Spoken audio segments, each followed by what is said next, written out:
తండ్రి అయిన దేవుడు కుమారుణ్ణి అందరిలో ముందు నుంచే హెచ్చిస్తూ వస్తున్నాడు ఆయన. ఆమేన్. ఒక పెద్ద మాట చెప్పనా, ఈ సమస్త సృష్టిని చేసింది తండ్రి కాదు. తండ్రి అయిన దేవుడు కుమారుని ద్వారా ఈ సమస్త సృష్టింపజేశాడు.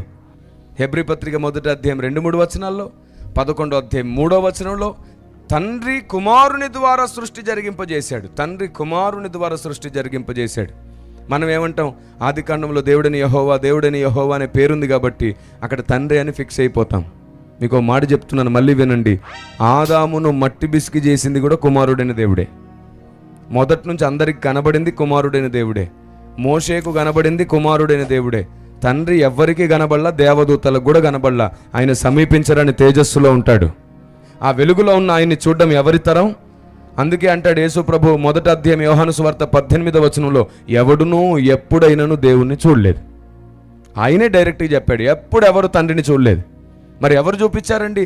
తండ్రి రొమ్మున ఆనుకున్న అద్వితీయ కుమారుడి అందరికీ ఆయనకు బయలుపరుస్తూ వచ్చాడు.